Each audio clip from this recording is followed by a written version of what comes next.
Assalamualaikum warahmatullahi wabarakatuh. Innal hamdalillah nahmaduhu wa nasta'inuhu wa nastaghfiruh wa na'udzu billahi min shururi anfusina wa min sayyiati a'malina.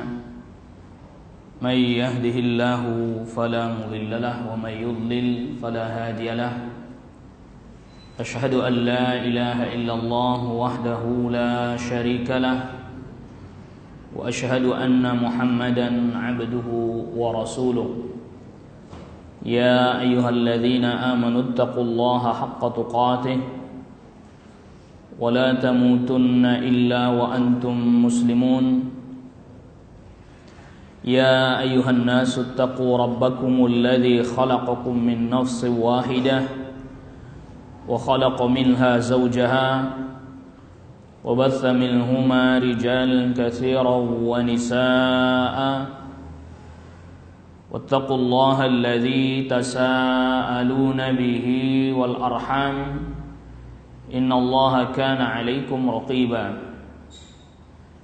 يا أيها الذين آمنوا اتقوا الله وقولوا قولا سديدا يصلح لكم أعمالكم ويغفر لكم ذنوبكم ومن يطع الله ورسوله فقد فاز فوزا عظيما. أما بعد فإن أصدق الحديث كتاب الله وخير الهدي هدي محمد صلى الله عليه وسلم وشر الأمور محدثاتها وكل محدثة بدعة وكل بدعة ضلالة wa kullu dhalalatin finnar. Ma'asyiral hadirin wal hadirat rahimani Allah wa iyyakum. Pada kesempatan di siang hari ini, alhamdulillah kita memuji Allah Rabbul Alamin. Kita masih diberikan oleh Allah Subhanahu wa taala banyak sekali kenikmatan-kenikmatan, terutama nikmat iman, nikmat Islam. Dan juga kita diberikan kenikmatan untuk bisa menunaikan ketaatan-ketaatan kepada Allah Subhanahu wa taala. Salawat serta salam semoga selalu terlimpahkan dan tercurahkan kepada Nabi kita Nabi Muhammad sallallahu alaihi wasallam, kepada keluarga, kepada kerabat, dan juga terlimpah kepada seluruh sahabat radhiyallahu anhum ajma'in. Ma'asyiral hadirin wal hadirat rahimani Allah wa iyyakum. Pada kesempatan di siang hari kali ini kita akan membahas pembahasan tentang al-ashrah al-mubasysyaruna bil jannah, yaitu 10 orang sahabat yang mereka telah diberikan kabar gembira oleh Rasulullah sallallahu alaihi wasallam bahwa mereka akan masuk ke dalam syurganya Allah Subhanahu wa taala. Atau dengan kata lain, mereka telah dijamin syurga oleh Rasulullah sallallahu alaihi wasallam.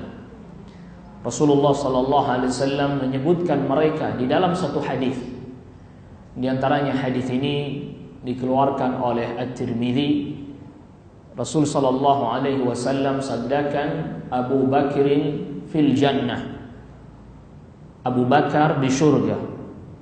Wa Umaru fil jannah, dan Umar itu Umar ibn al-Khattab radhiyallahu an fil jannah, di syurga.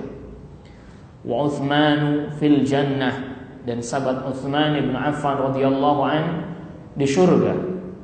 Wa Ali fil jannah, dan sahabat Ali bin Abi Thalib radhiyallahu an di syurga. Wa Abdurrahman ibn Auf fil jannah, dan Abdurrahman bin Auf di syurga. Wa Sa'ad fil jannah, Sa'ad bin Abi Waqqas di surga. Wa Sa'idun fil jannah, dan Sa'id ibn Zaid di surga. Wa Talha fil jannah, dan Talha di surga. Dan juga Rasul sallallahu alaihi wasallam menyebut wa Zubair, dan sahabat Az-Zubair ibn al-Awwam fil jannah. Wa Abu Ubaidah Ibn al-Jarrah fil jannah, dan Abu Ubaidah Ibn al-Jarrah di syurga. Inilah nama-nama yang Rasul sallallahu alaihi wasallam sebutkan, mereka adalah 10 orang yang telah diberikan kabar gembira oleh Rasul sallallahu alaihi wasallam bahwa mereka adalah merupakan bagian dari penduduk surga. Dan tentunya mereka adalah para sahabat yang utama dari para sahabat yang lainnya. Bahkan di antara 10 sahabat yang utama ini, 4 di antara mereka yang kita kenal dengan al-khulafa ar-rasyidun, yaitu para khulafa, para khalifah yang mereka memberikan petunjuk kepada umat. Yang 4 yaitu Abu Bakar, Umar, Uthman dan Ali radhiyallahu anhum ajma'in. Mereka lah yang paling utama dari 10 sahabat tersebut. Mereka yang paling utama dari 10 sahabat tersebut. Dan dari 4 sahabat ini para ulama telah sepakat ijma' yang paling utama dari 4 dari kalangan al-khulafa ar-rasyidun adalah sahabat Abu Bakar As-Siddiq radhiyallahu anhu. Beliau adalah merupakan sahabat yang pertama kali masuk ke dalam agama Islam. Karena dari kalangan dewasa yang pertama kali masuk ke dalam agama Islam adalah sahabat Abu Bakar As-Siddiq radhiyallahu anhu. Dan dengan sebab masuk Islamnya sahabat Abu Bakar As-Siddiq radhiyallahu anhu, banyak para sahabat lain yang masuk ke dalam agama Islam, termasuk Uthman bin Affan radhiyallahu anhu, termasuk Abdullah bin Mas'ud radhiyallahu anhu, dan masih banyak lagi. Disebab masuk Islamnya Abu Bakar As-Siddiq radhiyallahu anhu, maka kemudian banyak di antara para sahabat dari kalangan muhajirin, dari kalangan as-sabiqun al-awwalun yang masuk ke dalam agama Islam sebab Islamnya Abu Bakar As-Siddiq radhiyallahu anhu, sebab dakwahnya Abu Bakar As-Siddiq radhiyallahu anhu. Abu Bakar As-Siddiq radhiyallahu anhu juga yang pertama kali menginfakkan hartanya di jalan dakwah. Beliau juga yang kemudian banyak memerdekakan para budak yang Islam yang disiksa oleh tuannya, yang lantas kemudian dibeli dan dimerdekakan. Abu Bakar As-Siddiq radhiyallahu anhu pula yang menyertai Rasulullah sallallahu alaihi wasallam ketika Rasul sallallahu alaihi wasallam hijrah, ditemani Rasul sallallahu alaihi wasallam oleh sahabat Abu Bakar As-Siddiq radhiyallahu anhu di dalam goa, idhuma fil ghar, ketika keduanya di dalam goa, di Gua Thur. Begitu juga Abu Bakar As-Siddiq radhiyallahu anhu adalah mertua Rasul sallallahu alaihi wasallam, karena Rasul sallallahu alaihi wasallam menikahi Ummul Mukminin Aisyah radhiyallahu anha. Begitu pula Abu Bakar As-Siddiq radhiyallahu anhu adalah orang yang selalu menyertai Rasulullah sallallahu alaihi wasallam dalam setiap peperangan, selalu berada di dekat Rasul sallallahu alaihi wasallam dalam setiap keadaan, bahkan termasuk dalam keadaan yang paling genting. Dan Rasulullah sallallahu alaihi wasallam pun menunjuk sahabat Abu Bakar As-Siddiq radhiyallahu anhu untuk menjadi imam, menggantikan Rasulullah sallallahu alaihi wasallam tatkala beliau dalam keadaan sakit, sampai kemudian wafatnya Rasulullah sallallahu alaihi wasallam. Kemudian para sahabat pun bersepakat untuk membaiat Abu Bakar As-Siddiq radhiyallahu anhu sebagai khalifah yang memimpin mereka setelah Rasulullah sallallahu alaihi wasallam wafat. Dan 2 tahun masa kekhalifahan Abu Bakar As-Siddiq radhiyallahu anhu, banyak sekali upaya yang begitu besar yang dilakukan oleh sahabat Abu Bakar As-Siddiq radhiyallahu anhu.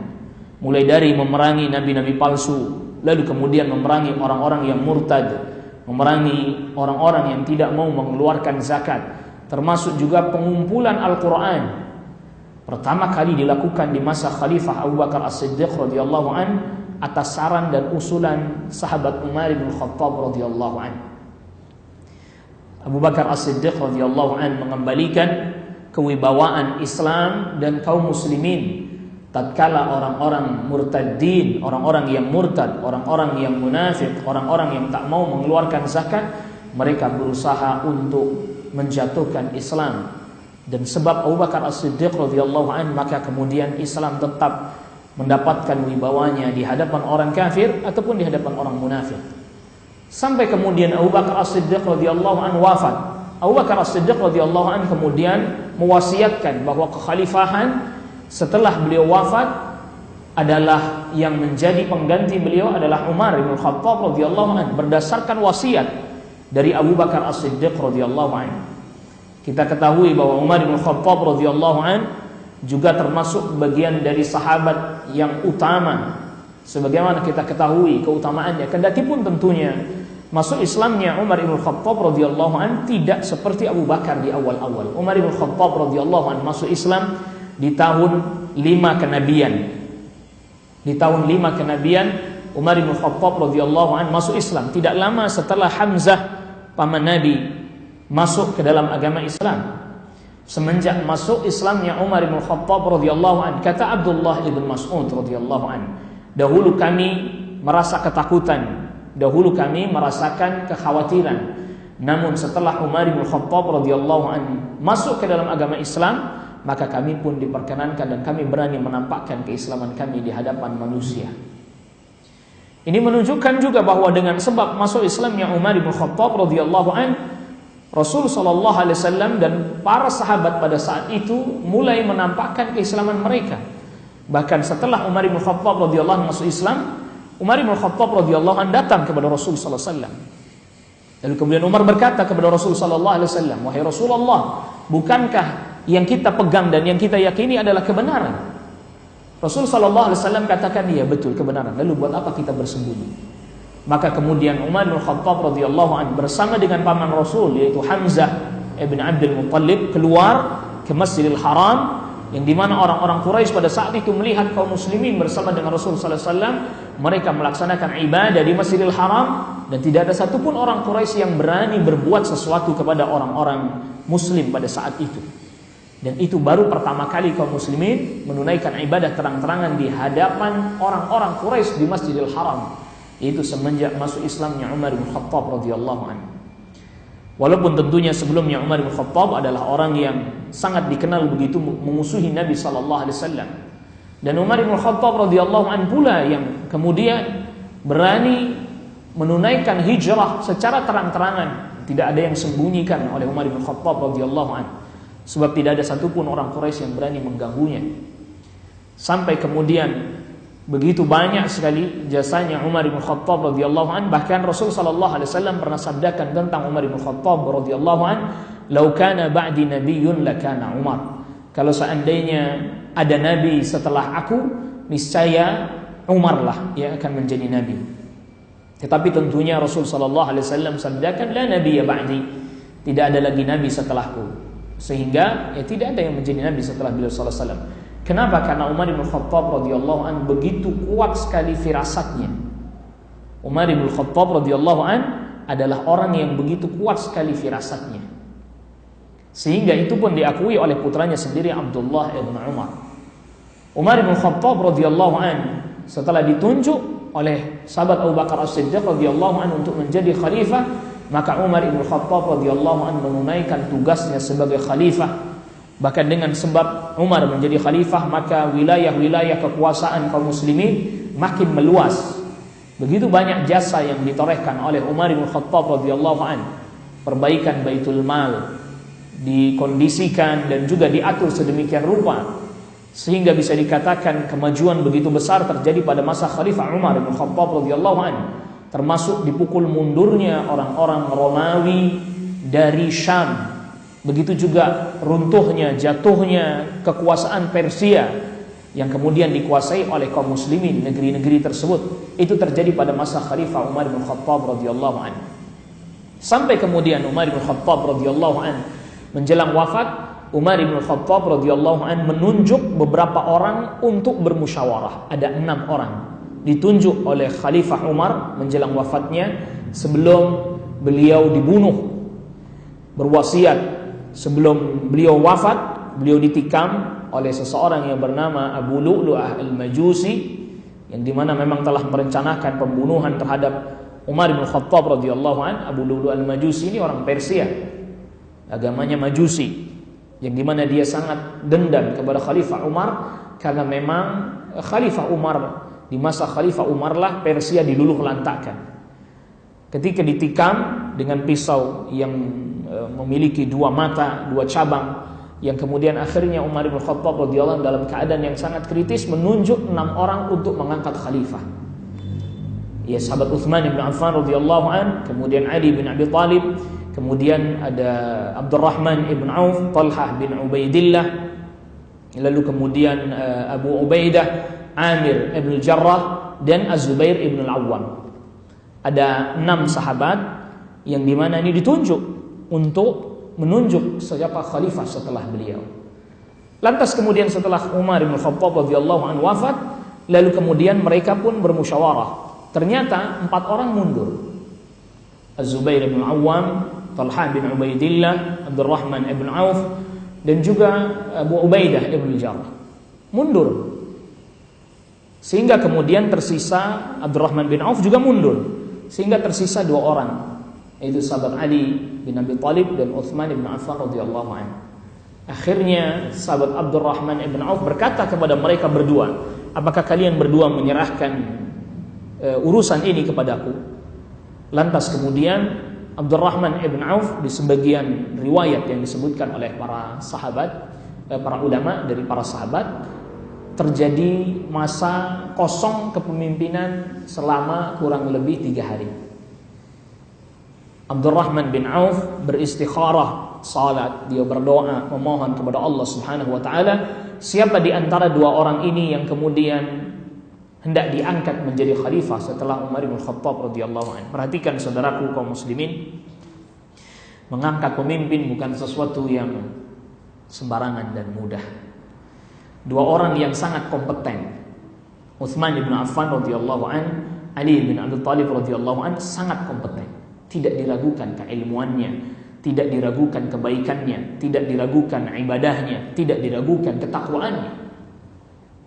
Itu saja sahabat Abdurrahman bin Auf bersungguh-sungguh memohon kepada Allah Subhanahu wa taala, meminta agar supaya diberikan petunjuk mana di antara mereka berdua yang kemudian menjadi khalifah setelah Umar bin Khattab radhiyallahu anhu. Sampai akhirnya kemudian pada setelah salat asar, lantas kemudian dibaiatlah sahabat Utsman bin Affan radhiyallahu an menjadi khalifah yang menggantikan Umar bin Khattab radhiyallahu an oleh sahabat Abdurrahman bin Auf. Yang lantas kemudian para sahabat yang lain pun membaiatnya, termasuk Ali bin Abi Thalib radhiyallahu an pun membaiatnya. Maka Utsman bin Affan radhiyallahu an pun menjadi khalifah kurang lebih selama 12 tahun. Dan sebagaimana kita ketahui, Utsman bin Affan radhiyallahu an adalah orang yang mendapatkan gelar Dzun-Nurain, memiliki 2 cahaya karena menikahi 2 putri Rasul sallallahu alaihi wasallam.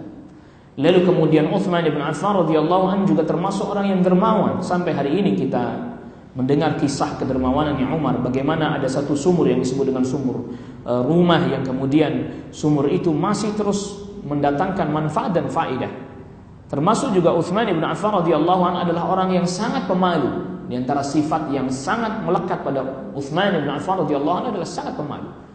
Dan pada masa Utsman bin Affan, di 6 tahun pertama kepemerintahannya tidak ada permasalahan. Sampai kemudian di 6 tahun kedua pemerintahannya Utsman bin Affan, muncullah tuduhan kepada Utsman bin Affan radhiyallahu an, termasuk isu yang disebarkan oleh Abdullah bin Saba al-Yahudi, dia orang Yahudi Yaman, Abdullah bin Saba, yang mulai membicarakan tentang Utsman bin Affan radhiyallahu an. Dia berbicara seakan-akan bahwa Utsman bin Affan adalah sebenarnya orang yang tidak layak untuk menjadi khalifah, sebenarnya adalah Ali bin Abi Thalib, dan seterusnya. Sehingga kemudian orang mulai mencela sahabat Utsman bin Affan, mulai merendahkan dan mulai menghinakan, sampai akhirnya kemudian dikepunglah rumahnya Utsman bin Affan di Madinah oleh sekelompok orang dari wilayah Kufah, ada juga sebagiannya dari wilayah Basrah, bahkan sebagian lagi ada dari Mesir yang telah terprovokasi. Sampai akhirnya kemudian Utsman bin Affan radhiyallahu anhu pun dibunuh di Madinah. Padahal pada saat itu beberapa orang sahabat telah meminta kepada Utsman untuk menjaga rumahnya, termasuk sahabat Ali bin Abi Thalib radhiyallahu anhu. Ali bin Abi Thalib meminta kepada sahabat Utsman bin Affan pada saat itu bersama dengan Abdullah bin Umar, putranya Umar bin Khattab radhiyallahu anhu. Kemudian juga ada Abdurrahman bin Abi Bakar, putranya sahabat Abu Bakar As-Siddiq radhiyallahu anhu, untuk menjaga, melindungi. Tetapi Utsman bin Affan radhiyallahu anhu menolak, karena Utsman bin Affan katakan ini adalah kota Nabi. Madinah adalah kota Nabi. Mereka tidak akan berani melakukan apa-apa. Mereka tidak akan berani berbuat apa-apa. Tetapi ternyata kemudian mereka membunuh sahabat Utsman bin Affan radhiyallahu anhu. Dan setelah itu kemudian para sahabat pun membaiat sahabat Ali bin Abi Thalib radhiyallahu anhu untuk menjadi pemimpin, menjadi khalifah mereka. Masyarul hadirin, tentu pembahasan yang akan kita bahas secara mendetail adalah terkait dengan sahabat Ali bin Abi Thalib radhiyallahu anhu. Masa-masa yang berat dialami oleh sahabat Ali bin Abi Thalib radhiyallahu anhu. Banyak orang yang keliru dalam menyikapi sahabat Ali bin Abi Thalib radhiyallahu anhu. Ada sekelompok orang yang berlebihan, ghulu dalam menyanjung sahabat Ali bin Abi Thalib radhiyallahu anhu. Ada sebagian orang yang tidak menunaikan hak. Dia tidak mau menunaikan apa yang menjadi kewajibannya kepada sahabat Ali bin Abi Thalib radhiyallahu anhu, bahkan mencelanya, menghinanya, merendahkannya. Waliyadzu billah wa nasallallahu alaihi afiyah. Perlu kita ketahui, sahabat Umar bin Khattab radhiyallahu anhu pernah bertanya kepada sahabat pada sahabat Hudzaifah ibn al-Yaman, sebagaimana diriwayatkan oleh Imam Al-Bukhari, bahwa bagaimana ceritakan kepadaku tentang fitnah. Lalu kemudian sahabat Hudzaifah ibn al-Yaman berkata kepada sahabat Umar bahwa fitnatul rajuli fi ahlihi wa malihi wa uladihi wa jarihi, seseorang bisa mengalami ujian terkait dengan hartanya, terkait dengan anaknya, terkait dengan istrinya, bahkan terkait dengan tetangganya. Lalu kemudian sahabat Umar bin Khattab radhiyallahu anhu kata sahabat Umar bin Khattab radhiyallahu anhu, bukan tentang fitnah yang ini yang aku tanyakan kepadamu, tetapi aku menanyakan kepadamu tentang fitnah allati tamujuka maujil bahr, yang dimana fitnah itu datang seperti gelombang di lautan, artinya fitnah yang besar. Kata sahabat Hudzaifah ibn al-Yaman, kenapa Umar bin Khattab radhiyallahu anhu menanyakan hal ini kepada sahabat Hudzaifah ibn al-Yaman? Karena sahabat Hudzaifah ibn al-Yaman radhiyallahu anhu adalah merupakan sahabat yang banyak menghafal hadis-hadis dari Rasulullah sallallahu alaihi wasallam tentang kondisi-kondisi yang buruk yang dialami oleh kaum muslimin. Hudzaifah ibn al-Yaman sendiri yang pernah berkata, "Kana an-nasu yas'aluna an-nabi sallallahu alaihi wasallam 'anil khair." Banyak sekali manusia bertanya kepada Nabi sallallahu alaihi wasallam tentang kebaikan-kebaikan. Wa kuntu as'aluhu 'anil syarri ma khafata an aqa'a fi. Sedangkan aku bertanya tentang keburukan apa yang akan terjadi kepada Rasul sallallahu alaihi wasallam karena aku khawatir terjatuh di dalamnya. Oleh karena itu, tidak aneh para sahabat bertanya, termasuk Umar bin Khattab radhiyallahu anhu bertanya kepada sahabat Hudzaifah ibn al-Yaman tentang kondisi yang buruk yang akan dialami oleh kaum muslimin, itu tentang fitnah yang besar. Apa kata sahabat Hudzaifah ibn al-Yaman kepada sahabat Umar bin Khattab radhiyallahu anhu? Ma 'alaika ba'sun biha. Wahai Umar, Anda tidak akan mengalami kondisi yang berat itu. Allahu akbar. Hudzaifah ibn al-Yaman menjawab, kenapa Anda menanyakan tentang fitnah yang besar sedangkan Anda enggak akan mengalaminya? Umar bin Khattab radhiyallahu anhu tidak akan mengalami kondisi yang berat itu. Kendati pun Umar bin Khattab radhiyallahu anhu wafatnya dibunuh. Memang Umar bin Khattab radhiyallahu anhu pernah berdoa kepada Allah Subhanahu wa taala agar syahid, tapi syahidnya di Madinah.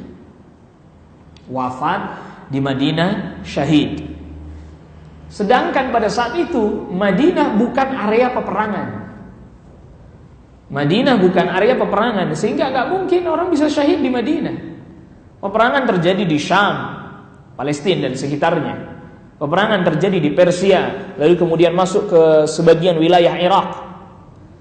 Sehingga Madinah adalah negeri yang tenang, lagi aman.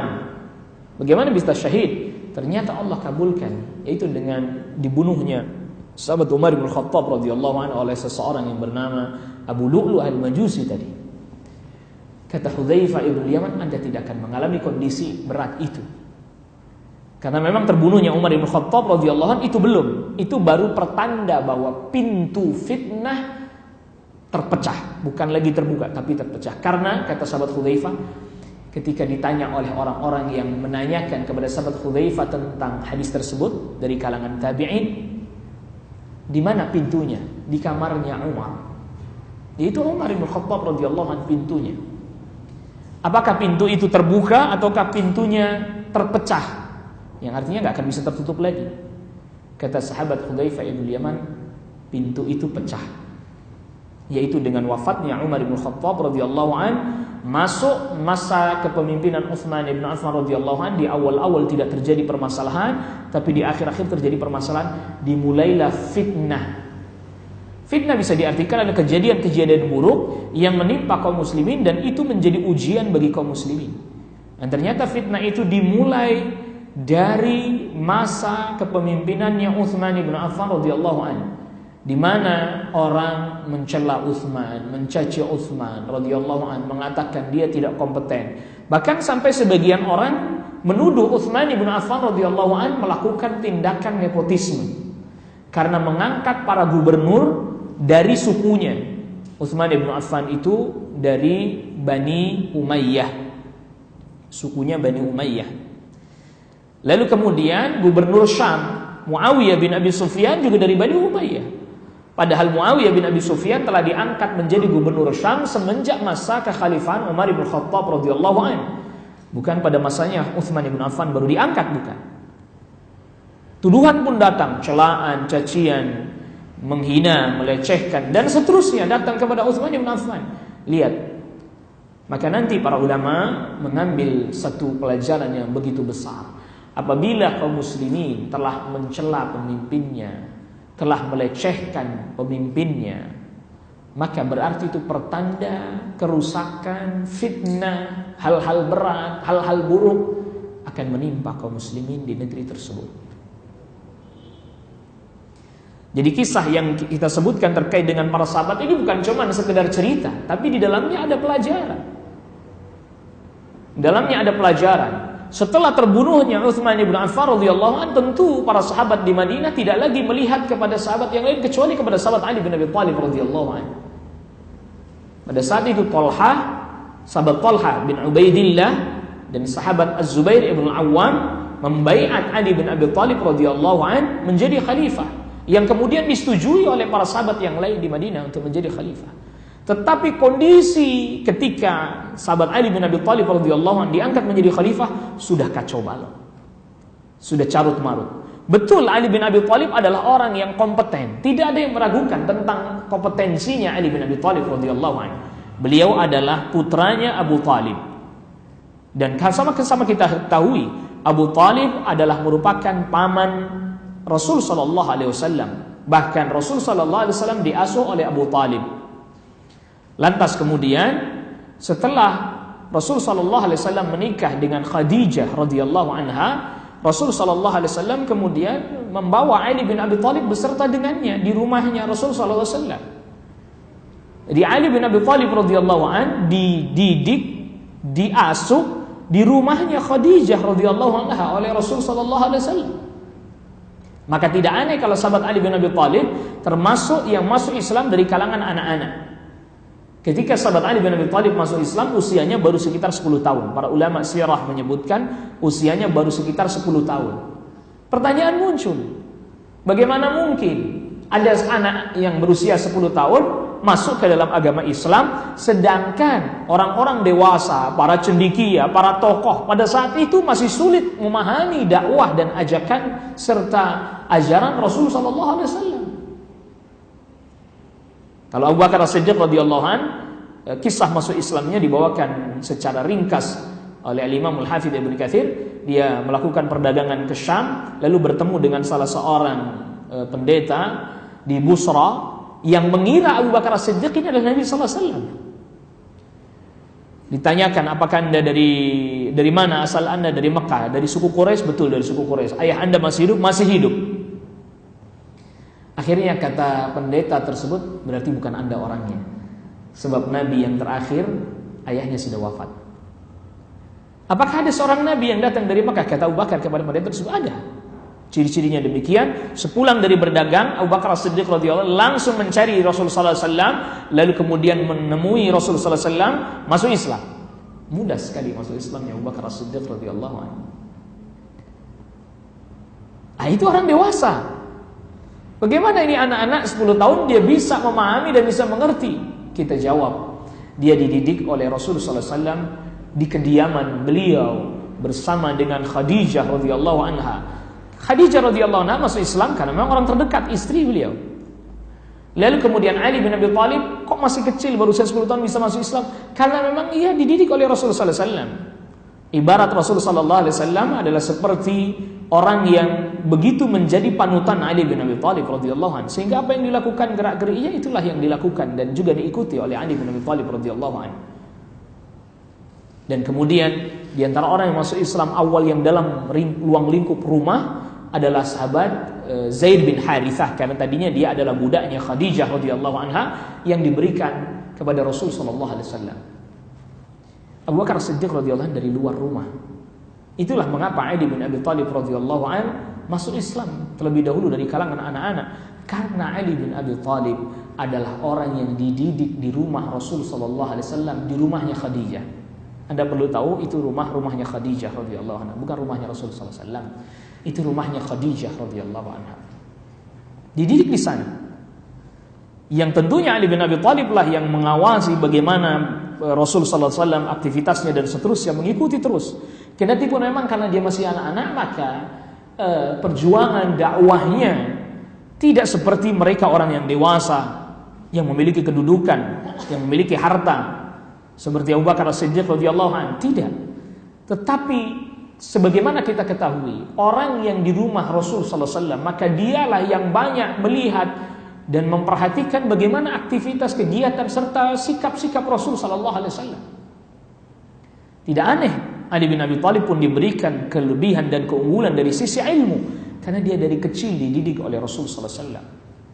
Dan tatkala Rasul sallallahu alaihi wasallam hendak hijrah, maka Ali bin Abi Thalib yang diminta oleh Rasul sallallahu alaihi wasallam untuk tidur di tempat tidurnya Rasul sallallahu alaihi wasallam. Juga diminta sahabat Ali bin Abi Thalib untuk tetap di Makkah, tidak ikut hijrah bersamaan dengan Rasul sallallahu alaihi wasallam. Jadi Ali bin Abi Thalib menyusul belakangan dalam rangka menunaikan amanah yang diperintahkan oleh Rasul sallallahu alaihi wasallam. Termasuk diantaranya adalah mengembalikan barang-barang titipan yang ada pada Rasul sallallahu alaihi wasallam agar dikembalikan kepada pemiliknya, agar ditunaikan kepada yang berhak. Rasulullah sallallahu alaihi wasallam hijrah di akhir bulan Safar tahun 1 Hijriah, bukan di bulan Muharramnya. Bulan Muharram beliau telah perkenankan para sahabat untuk hijrah. Rasul sallallahu alaihi wasallam hijrah di akhir bulan Safar. Hijrah bersama dengan sahabat Abu Bakar As-Siddiq radhiyallahu an, yang lalu kemudian singgah di satu tempat yang kemudian ketika singgah di tempatnya Bani Auf, lantas kemudian sahabat Ali bin Abi Thalib pun menyusul Rasul sallallahu alaihi wasallam untuk ikut hijrah bersama dengan beliau sallallahu alaihi wasallam. Dan juga kita ketahui bahwa Ali bin Abi Thalib radhiyallahu an juga memiliki keutamaan karena dia menikahi putri Rasul sallallahu alaihi wasallam, Fatimah radhiyallahu anha, dipinang oleh sahabat Ali bin Abi Thalib, sedangkan Ali bin Abi Thalib dalam keadaan yang fakir, dalam keadaan yang miskin. Datang sahabat Ali bin Abi Thalib kepada Rasul sallallahu alaihi wasallam untuk meminangnya. Awalnya enggak berani bicara ini, sahabat Ali bin Abi Thalib enggak berani bicara, diam saja. Ada apa kiranya engkau datang kemari wahai Ali, wahai putra pamanku? Ali bin Abi Thalib enggak bicara, diam saja. Lalu kemudian Rasul sallallahu alaihi wasallam pun ternyata telah mengetahui maksud kedatangannya sahabat Ali bin Abi Thalib radhiyallahu anhu. Adakah engkau datang kemari karena Fatimah dan engkau hendak meminangnya? Ali bin Abi Thalib pun menjawab, iya Rasul. Lalu kemudian apa yang ada bersama denganmu, apa yang kau miliki bersamamu untuk meminang Fatimah yang kemudian untuk menikahinya? Enggak ada, enggak punya apa-apa. Rasul teringat ada baju perang yang Rasul sallallahu alaihi wasallam titipkan kepada sahabat Ali bin Abi Thalib radhiyallahu anhu, harganya sekitar senilai 400 dirham. Masih ingatkah engkau ada baju perang yang aku titipkan kepadamu seharga 400 dirham? Ingat Rasul, masih ada Rasul. Baik, kalau begitu jadikan itu sebagai mas kawin pernikahanmu dengan Fatimah. Ali bin Abi Thalib radhiyallahu anhu kemudian menikahi Fatimah radhiyallahu anha dengan mas kawin yang tadi kita sudah sebutkan, baju perang. Pada tadinya milik Rasul sallallahu alaihi wasallam, tapi tentunya diberikan kepada sahabat Ali bin Abi Thalib untuk dijadikan sebagai mas kawinnya. 400 dirham. Kalau sekarang nilainya besar, 400 dirham. Zaman itu ya orang fakir masih itu. Kalau sekarang 400 dirham itu harganya mahal, tinggi nilainya. Zaman itu biasa, 400 dirham. Fakir, itu orang fakir punya baju perang 400 dirham untuk berperang, untuk berjihad.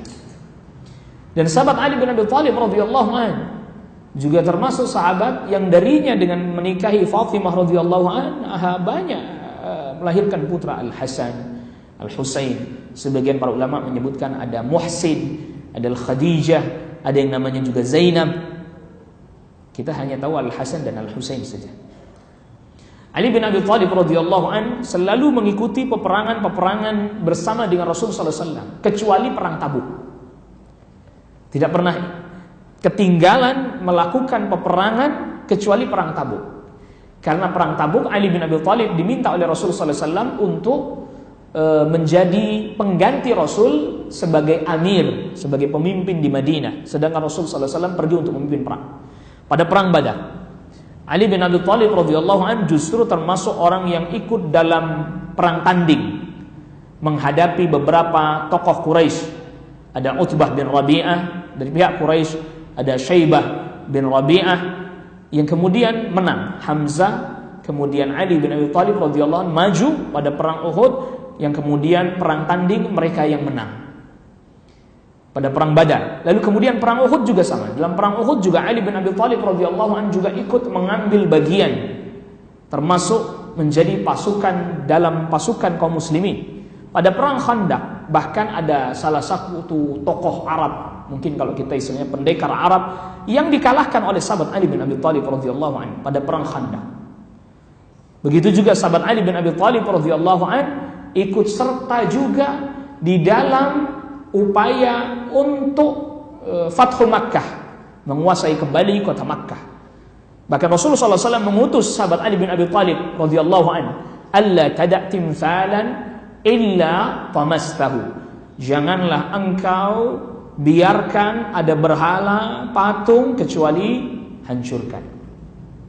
Wala qabran musyrifan illa sawaitahu. Dan tidaklah engkau biarkan kuburan yang tinggi, yang ditinggikan, kecuali engkau ratakan. Sebagaimana ini diriwayatkan oleh Imam Muslim.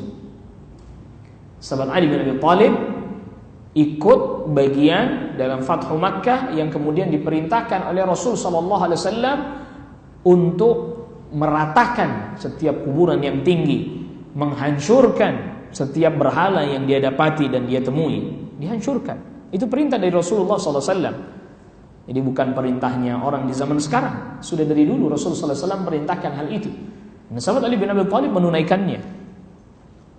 Sahabat Ali bin Abi Thalib juga termasuk orang yang mengikuti bai'at Ridwan di bawah pohon.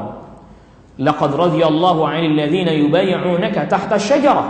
Allah telah ridha kepada orang-orang yang berbaiat kepadamu di bawah pohon, pada bai'atul Ridwan. Sahabat Ali bin Abi Thalib pun ikut dalam bai'atul Ridwan. Sahabat Ali bin Abi Thalib radhiyallahu anhu pun termasuk orang yang menulis, diperintahkan oleh Rasulullah SAW untuk menulis, termasuk menulis perjanjian Hudaybiyah. Perjanjian Hudaybiyah tahun 6 Hijriyah, Ali bin Abi Thalib diperintahkan untuk menjadi penulis perjanjian tersebut. Termasuk juga penulis wahyu, mencatat wahyu. Ali bin Abi Thalib juga mencatat wahyu Al-Quran. Ali bin Abi Thalib radhiyallahu anhu juga termasuk orang yang mencatat surat-surat Rasulullah SAW sebagiannya.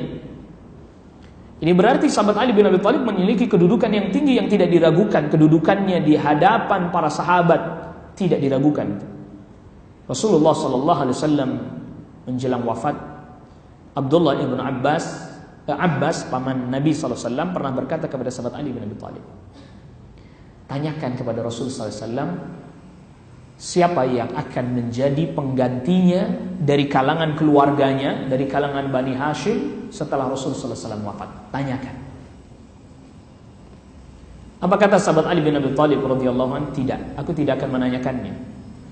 Karena kalau Rasulullah SAW menghalanginya dari kita, maksudnya menghalanginya dari kita itu kalau Rasul nggak menyebutkan nama-nama dari kalangan Bani Hashim, maka tidak ada satupun yang bisa menjadi pemimpin, jadi khalifah, nggak ada. Faktanya catatan sejarah mencatat, dan itu nggak bisa dipungkiri, tidak ada dari kalangan keluarga Nabi SAW dari Bani Hashim maksudnya yang menjadi khalifah kecuali Ali bin Abi Thalib radhiyallahu an dan Al Hasan ibn Ali bin Abi Thalib. Hanya ini aja yang jadi khalifah. Jadi khalifah artinya pada masa-masa itu Tapi nanti kemudian ada namanya Daulah Abbasiyah. Itu dari jalurnya Abbas bin Abdul Muttalib. Jadi nasabnya, keturunannya nanti Daulah Abbasiyah setelah Daulah Bani Umayyah, itu nasabnya, keturunannya sampai kepada Abbas, pamannya Nabi SAW. Makanya dia disebut dengan Abbasiyah.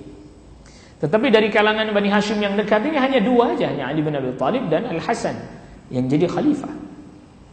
Dan memang tidak ada wasiat dari Rasul SAW. Tidak ada wasiat khusus dari Rasul sallallahu alaihi wasallam yang dimana Rasul sallallahu alaihi wasallam mewasiatkan bahwa nanti yang menjadi khalifah setelah Rasul sallallahu alaihi wasallam adalah Ali bin Abi Thalib radhiyallahu anhu. Tidak ada.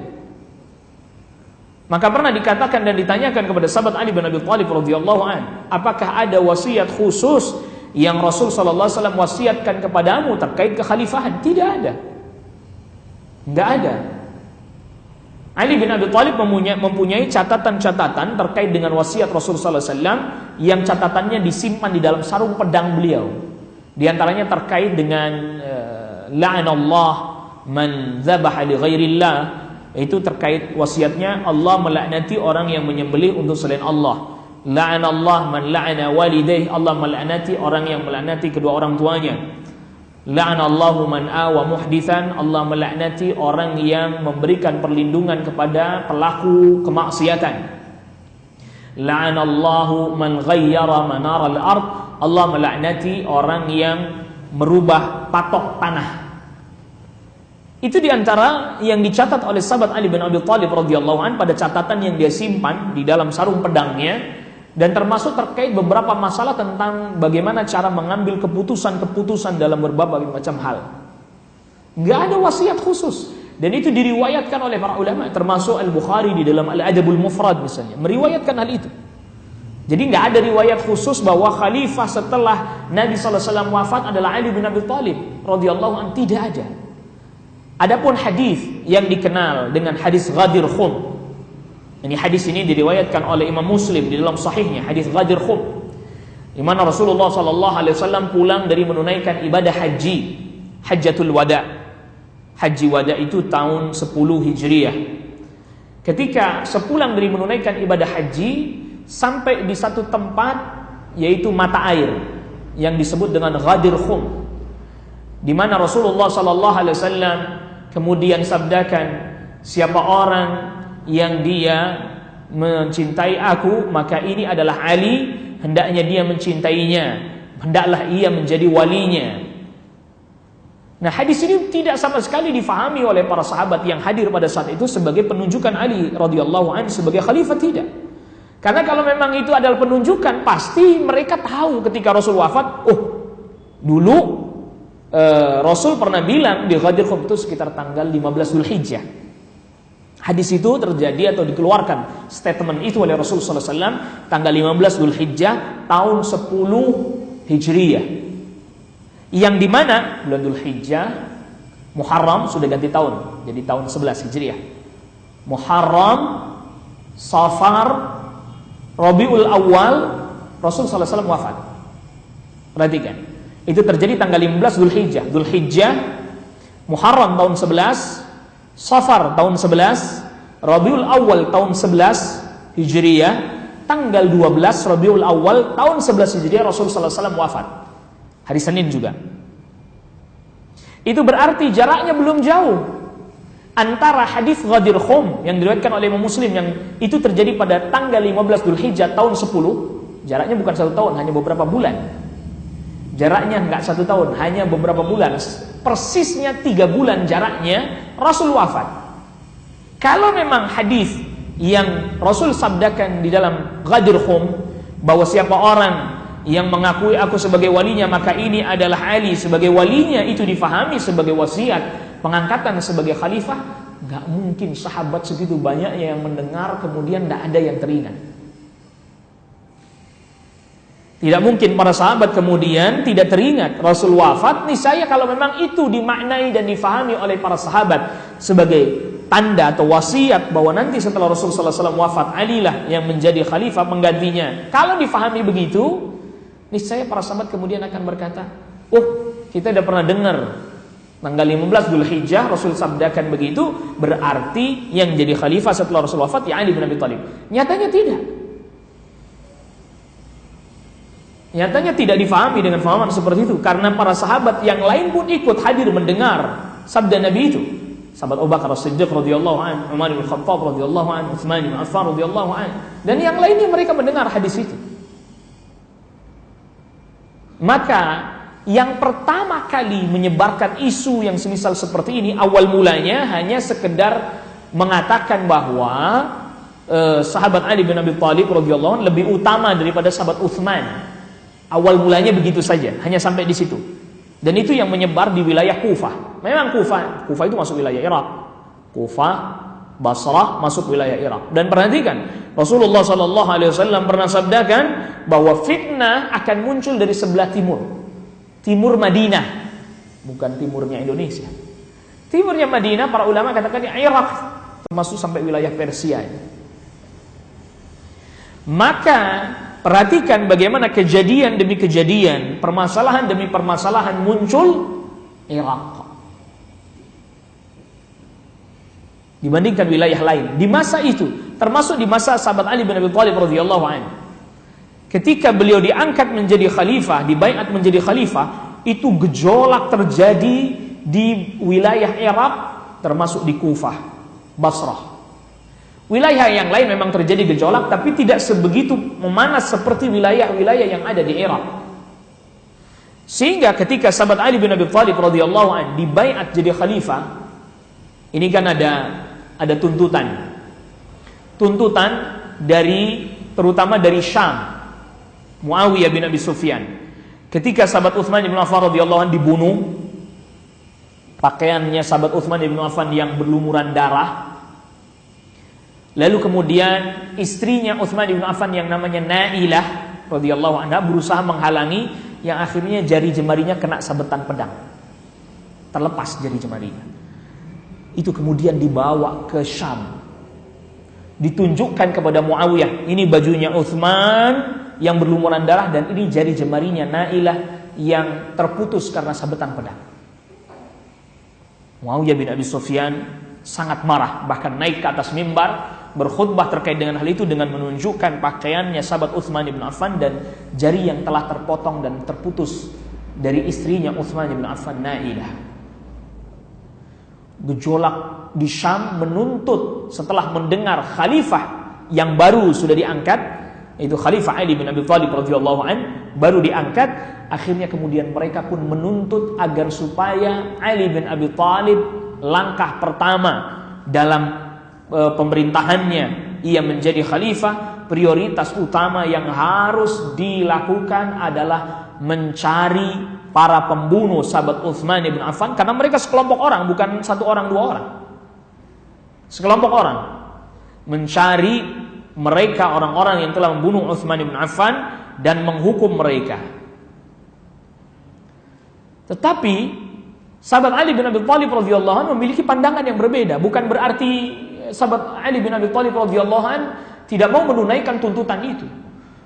Uniknya ada isu yang beredar disebarkan bahwa justru waliyadzubillah, sungguh ini juga orang yang tadi kita sudah sebutkan, ini zaman fitnah, ini zaman yang sulit.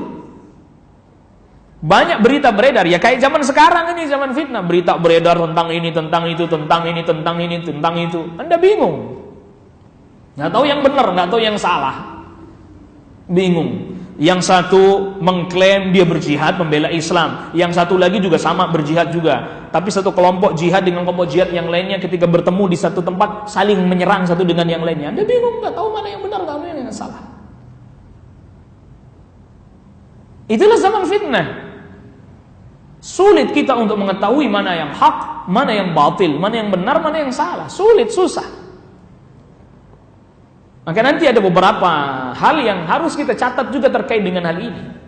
Akhirnya kemudian ini isu menyebar juga bahwa mereka mengatakan sebenarnya di balik terbunuhnya sahabat Utsman bin Affan radhiyallahu an, ada sekelompok orang yang kemudian mereka mencela dan mencaci sahabat Ali bin Abi Thalib.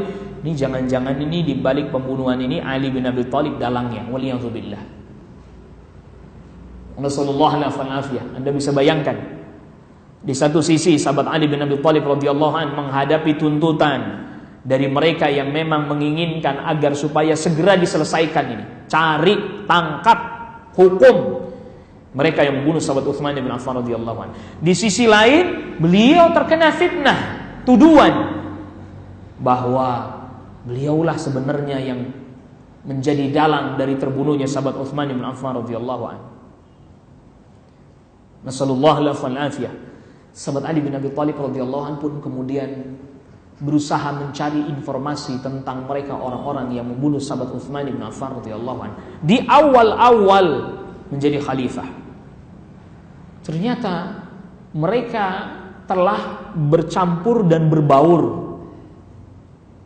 Ada sebagian mereka yang pulang ke Kufah, ke Irak, ada lagi yang berbaur, dan mereka ternyata memiliki, kalau bahasa kitanya, komunitas yang kuat, yang sudah terprovokasi dengan isu-isu terkait bahwa Utsman bin Affan radhiyallahu anhu enggak kompeten, penyalahgunaan wewenang dan seterusnya, isu. Dan ternyata mereka cukup kuat jumlahnya, cukup banyak. Sedangkan kaum muslimin pada saat itu, menurut pandangan sahabat Ali bin Abi Thalib radhiyallahu anhu, kondisinya lagi kacau.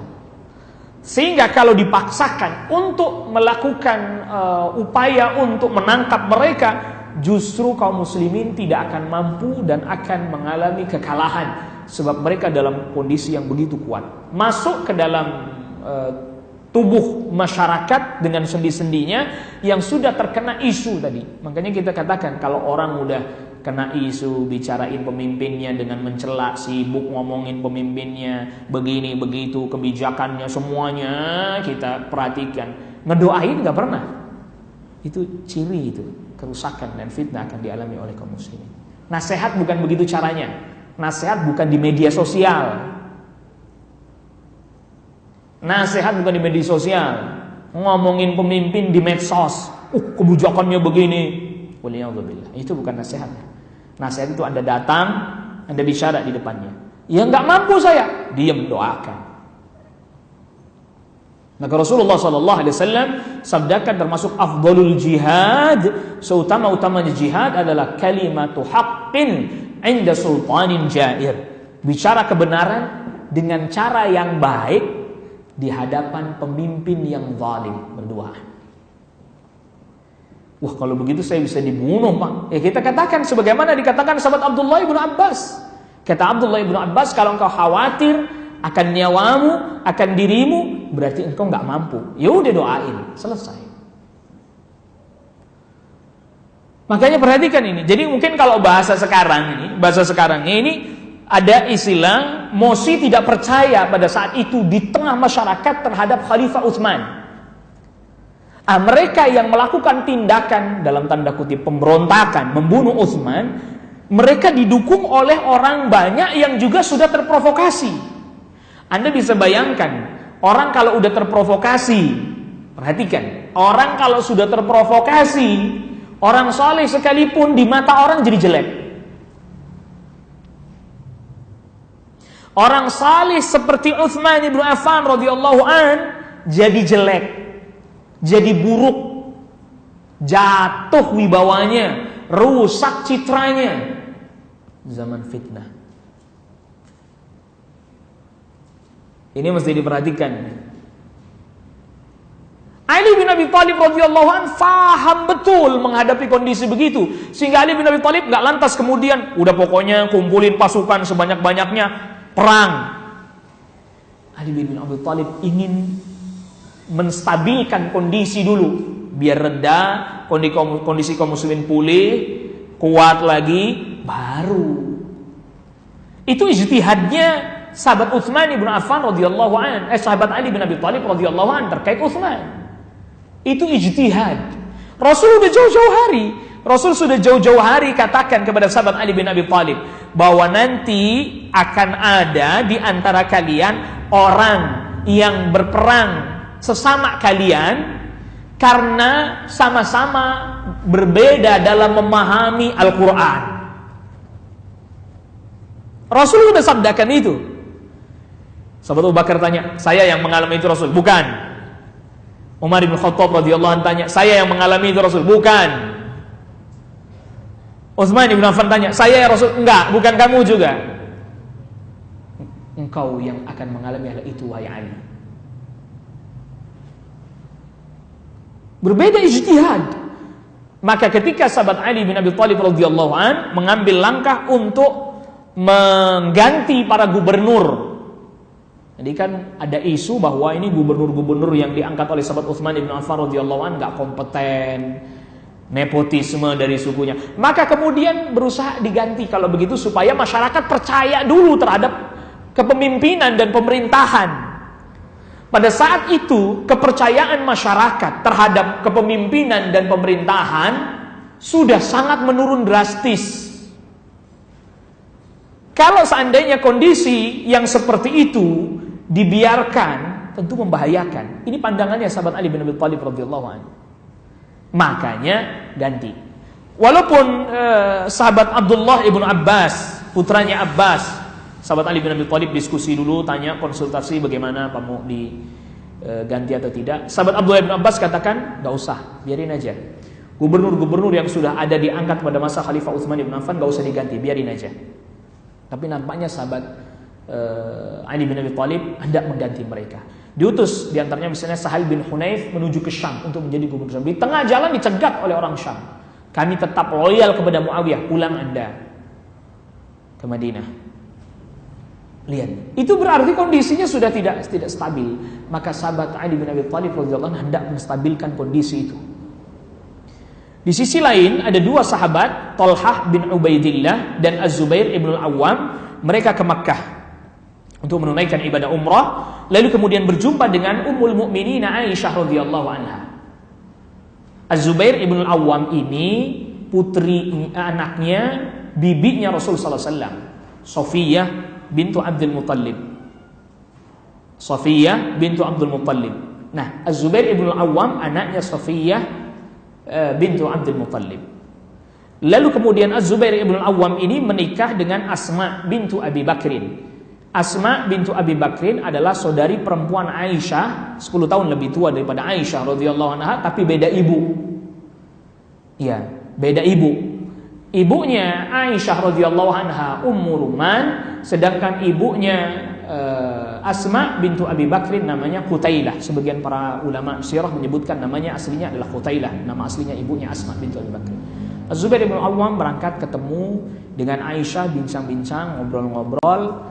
Nah, akhirnya Thalhah dan juga Az-Zubair bin Awwam berkata kepada Aisyah radhiyallahu anha, ini kondisinya di Irak lagi genting. Anda ikut sama saya, sama kami berdua untuk menuju ke Irak agar supaya Anda bicara kepada mereka kaum muslimin di sana biar reda. Akhirnya kemudian berangkatlah Thalhah bersama dengan Az-Zubair bersama dengan Aisyah radhiyallahu anha menuju ke wilayah Irak. Sampai di satu tempat Aisyah radhiyallahu anha mendengar suara lolongan anjing. Teringat Aisyah radhiyallahu anha dengan hadis Rasul sallallahu alaihi wasallam, di antaranya diriwayatkan oleh Imam Hakim. Rasul pernah sabdakan, ada di antara kalian kepada istri-istri Rasul sallallahu alaihi wasallam, ada di antara kalian nanti yang akan mendengar suara lolongan anjing di satu wilayah yang namanya Hau'ab. Lalu kemudian ketika Aisyah radhiyallahu anha lewat tempat itu dengar suara lolongan anjing, Aisyah tanya, "Apa nama tempat ini?" Ada yang menjawab, "Ini adalah Hau'ab." Langsung Aisyah radhiyallahu anha teringat sabda Rasul sallallahu alaihi wasallam itu. Karena Rasul sabdakan nanti akan banyak orang yang mati di sekelilingnya. Akhirnya Aisyah radhiyallahu anha minta kembali, "Udah, saya mau pulang aja ke Mekah. Tolong anterin saya ke Mekah. Pulangkan dan kembalikan saya ke Mekah." "Enggak, jangan. Anda belum ketemu sama orang-orang. Jelaskan kepada orang-orang, beritahukan kepada mereka, ya termasuk juga tentang terbunuhnya Khalifah Utsman dan seterusnya." Tadinya ingin meredam mereka, ingin memberitahukan kepada mereka, ingin meredam, karena memang mereka begitu bergejolak ingin menuntut balas. Padahal orang-orang yang melakukan perbuatan membunuh sahabat Utsman bin Affan pun sudah masuk di kalangan mereka, bercampur dengan mereka. Nah, sahabat Ali bin Abi Thalib radhiyallahu an dari Madinah tidak sempat berbincang dulu Artinya nggak ada komunikasi ini antara Talha, Az-Zubair dan Aisyah dengan sahabat Ali bin Abi Thalib, tidak ada komunikasi, tidak ada. Berangkat juga sama menuju Irak. Sampai di sana Ali bin Abi Thalib radhiyallahu anhu kok melihat ada rombongannya Talha bersama dengan Az-Zubair, bersama dengan Aisyah radhiyallahu anha. Mereka pun masing-masing berusaha menahan diri. Tetapi kemudian ada sekelompok orang yang memang mereka menginginkan peperangan, sehingga kemudian melakukan provokasi. Di malam hari diseranglah rombongannya sahabat Ali bin Abi Thalib oleh kelompok ini. Lalu kemudian bersamaan dengan itu diserang juga kelompoknya Talha, Az-Zubair dan Aisyah radhiyallahu anha. Sehingga kemudian keesokan harinya sudah sama-sama terprovokasi. Sahabat Ali bin Abi Thalib tetap memerintahkan mereka untuk tenang. Talha, Az-Zubair, Aisyah radhiyallahu anha memerintahkan mereka untuk tenang. Tapi akhirnya mereka pun saling menyerang satu dengan yang lain. Perang itu yang dikenal dengan perang Jamal, perang unta. Kenapa disebut dengan demikian? Karena Aisyah radhiyallahu anha ada dalam peperangan itu bukan untuk memimpin peperangan. Catatan penting. Jadi Anda jangan terkecoh. Oh, itu Aisyah mimpin perang? Enggak ada Aisyah radhiyallahu anha mimpin perang, enggak ada. Dia memang ada di situ tetapi bukan untuk berperang dan bukan untuk memimpin peperangan. Di atas untanya ada penutupnya tapinya ya. Bukan seperti yang buat laki-laki, kalau buat perempuan ada penutupnya. Ya, ada untanya, ada tutupnya yang menghalangi beliau dari pandangan manusia. Namun apabila fitnah itu telah terjadi, tadi pertama bukan hanya menyebabkan orang saleh menjadi hina, menjadi rendah, menjadi nggak diperhatikan, menjadi nggak didengarkan, menjadi nggak dianggap, bahkan jadi buruk citranya. Nasihat pun sedikit sekali bermanfaat. Kalau udah zaman fitnah kayak gitu, orang udah terprovokasi, orang udah emosi, udah marah, terpancing dan seterusnya, tidak didengar.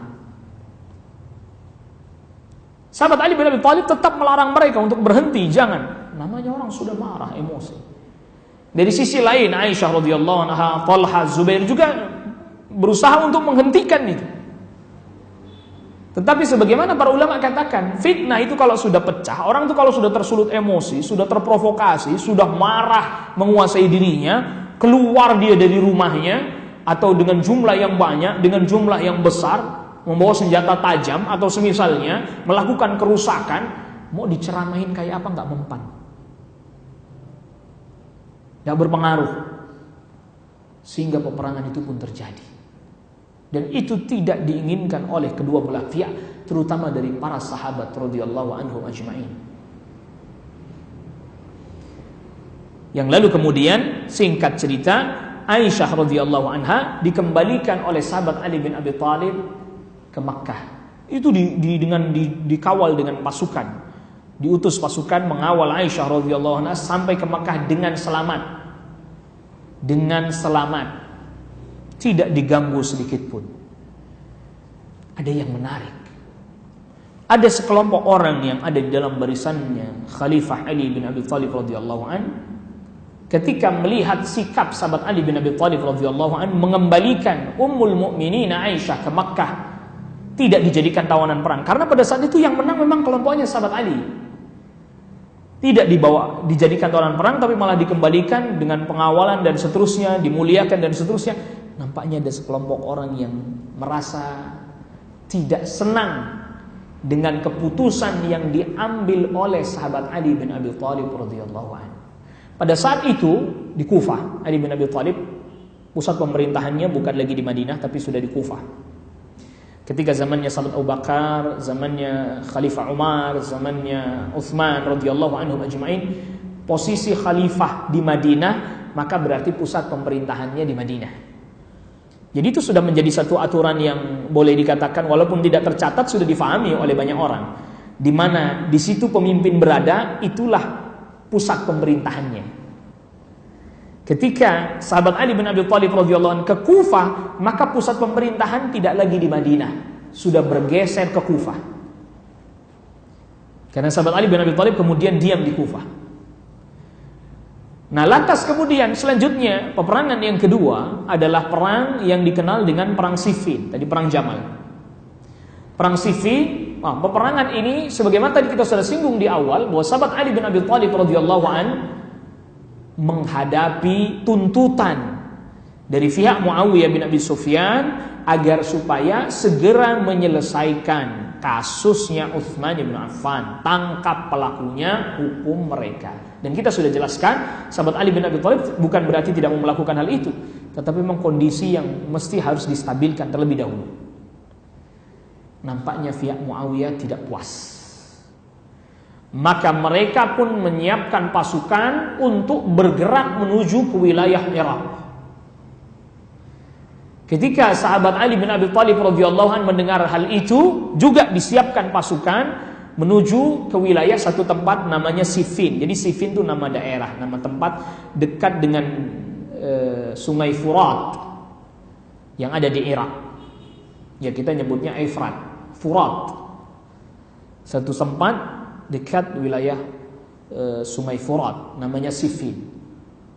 Akhirnya kemudian mereka bertemu dan mereka berperang. Peperangan terjadi kurang lebih selama 110 hari. Bukan waktu yang sebentar, yang panjang.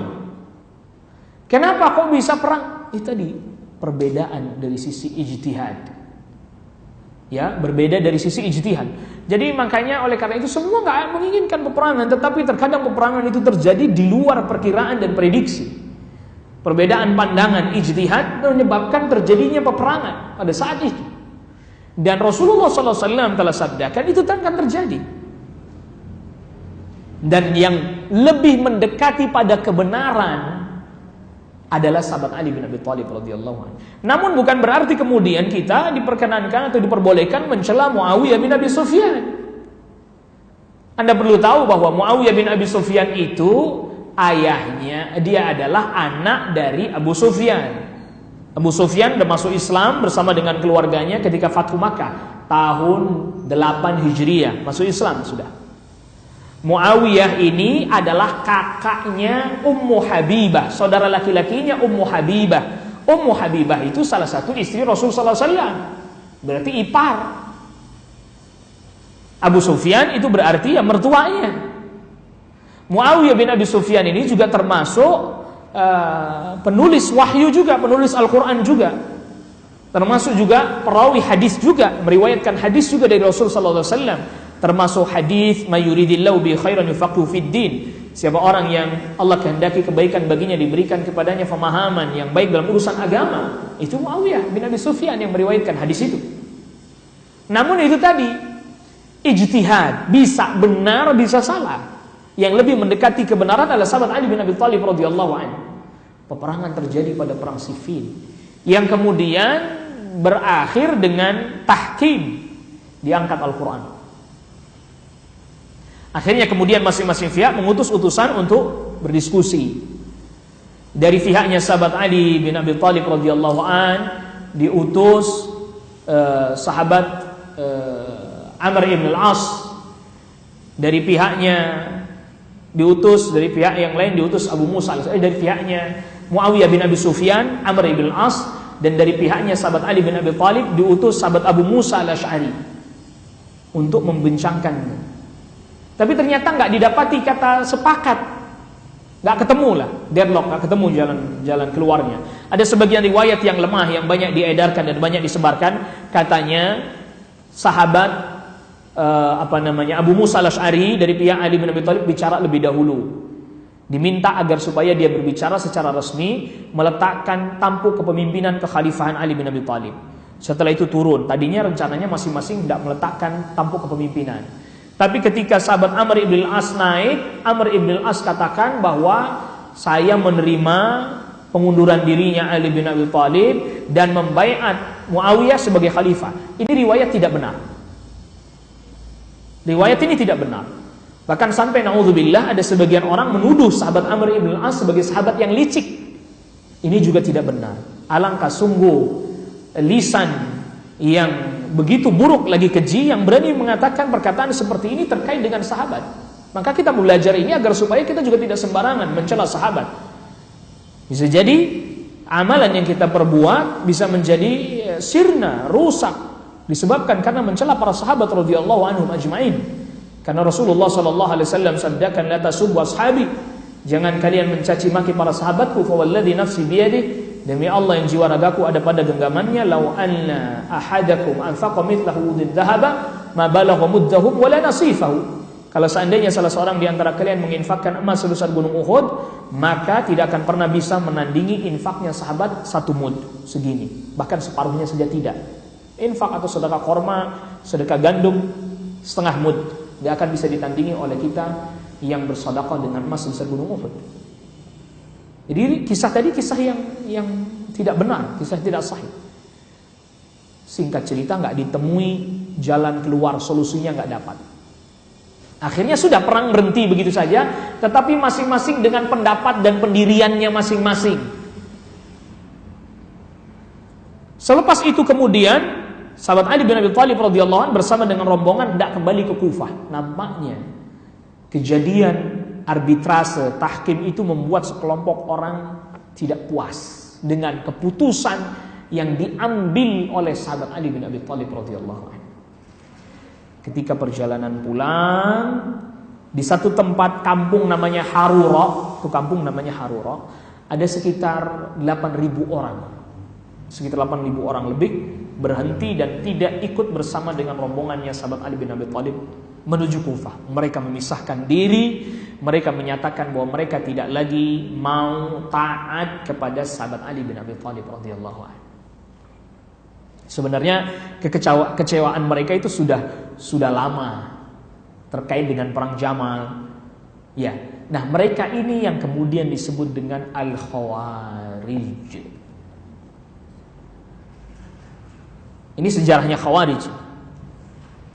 Mereka inilah yang disebut dengan Khawarij, atau dengan istilah lain Haruriyun. Kenapa disebut dengan Haruriyun? Karena mereka tinggal di satu kampung namanya Haurura. Rasulullah SAW sudah pernah sabdakan itu. Dan memang kebanyakan mereka para pemuda. Para pemuda hafal Al-Quran, sholat malamnya kuat, bahkan wajah mereka pucat karena jarang tidur di malam hari. Sehingga Rasulullah SAW katakan, kalau engkau melihat ibadah mereka, engkau akan menganggap ibadahmu tidak ada nilainya. Karena begitu sedikitnya ibadahmu dibandingkan mereka. Sholat, bahkan hafal Al-Quran.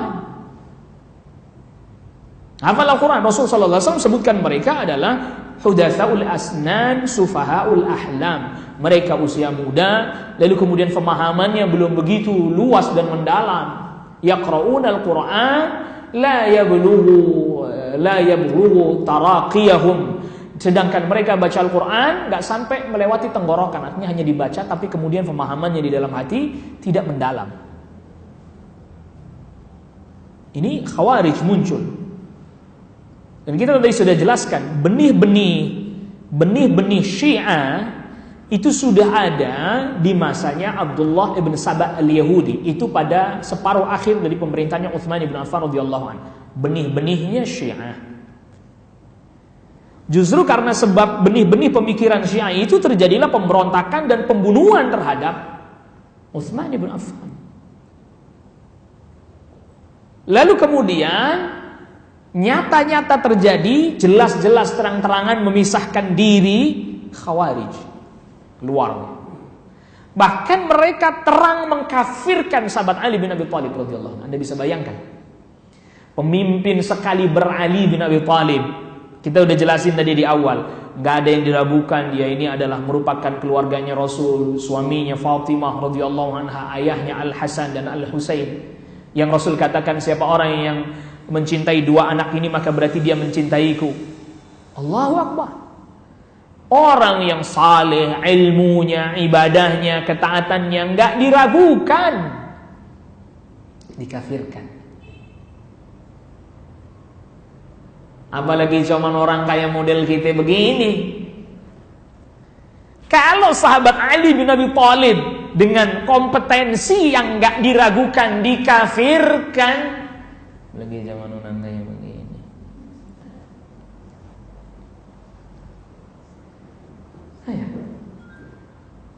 Kalau pemimpinnya kayak Ali jadi kafirin, apalagi timbang pemimpinnya kayak orang hari ini. Nggak bakalan ada orang yang kompeten di mata dia, kecuali orang yang datang dari kalangannya. Ini para ulama menjelaskan mendalam betul. Makanya kita ini hari ini hati-hati bicara, berbuat, menjelaskan sesuatu. Apalagi ini urusan agama, apalagi urusan orang banyak, apalagi urusan luas, apalagi urusan negara, apalagi urusan kaum muslimin dunia. Berat.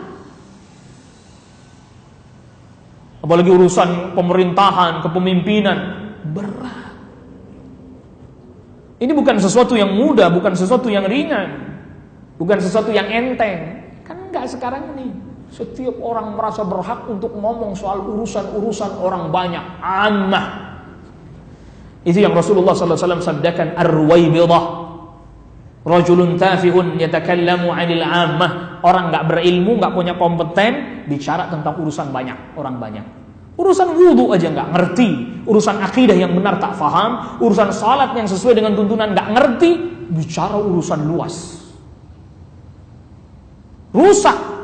Makanya pernah ada seorang tabi'in, Al-Hasan Al-Basri katakan, di zaman sekarang ini, zamannya Al-Hasan Al-Basri bukan zaman sekarang ini. Zaman Al-Hasan Al-Basri tabi'in, zaman sekarang ini banyak orang yang berfatwa tanpa ilmu, dia lebih berhak ditangkap dan dipenjara serta dihukum daripada para pencuri. Kenapa? Sebab orang yang model begitu mara bahayanya jauh lebih besar dibandingkan para pencuri. Pencuri ngambil harta orang, orang yang bicara tanpa ilmu merusak pemikiran orang, membuat kekacauan dengan merusak pemikiran, akidah, keyakinan.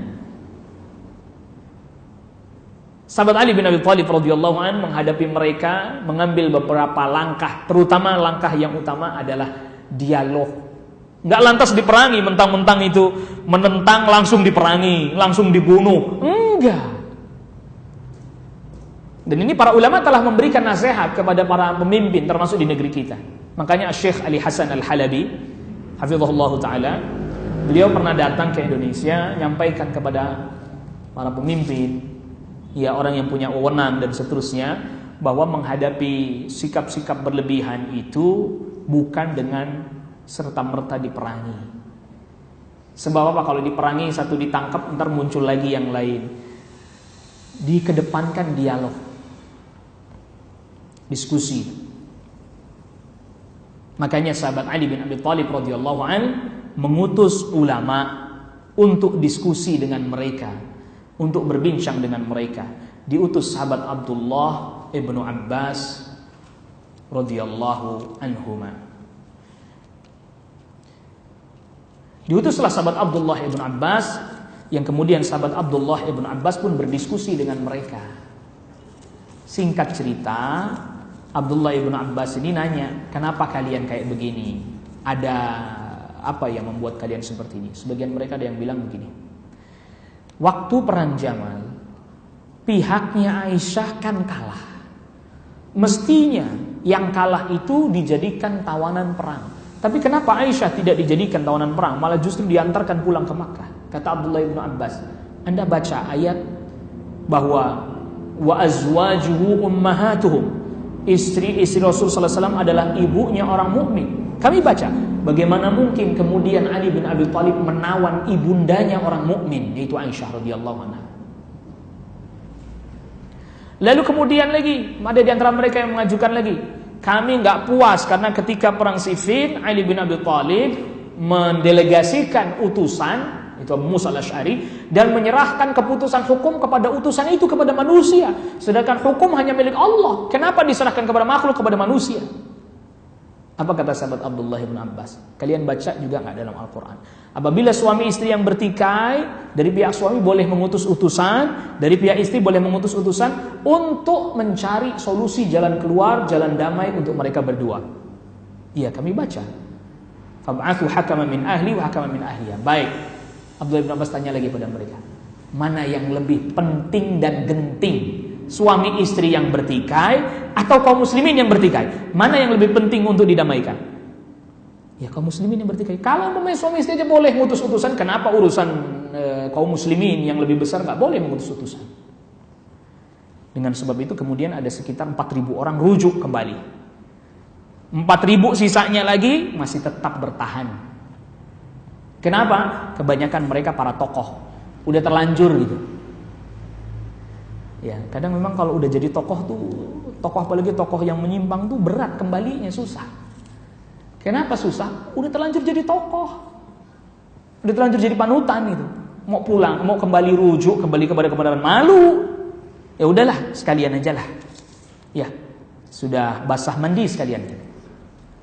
Lalu kemudian merekalah yang diperangi oleh sahabat Ali bin Abi Thalib dalam perang Nahrawan, namanya perang Nahrawan. Peperangan itu disebabkan karena mereka telah melakukan aksi kekejaman, membunuh para sahabat yang membunuh kaum muslimin yang melewati perkampungan mereka, merampas hartanya. Bahkan ada sahabat Abdullah ibnu Khabbab ibnu Arad bersama dengan istrinya yang hamil. Istrinya yang hamil dibunuh, bukan hanya dibunuh, na'udzubillah, dibelah perutnya, dikeluarkan janinnya.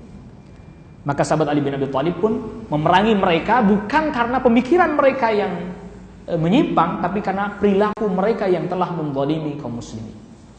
Wallahu ta'ala a'la wa a'lam. Ini sebagian yang bisa saya jelaskan pada pertemuan kali ini.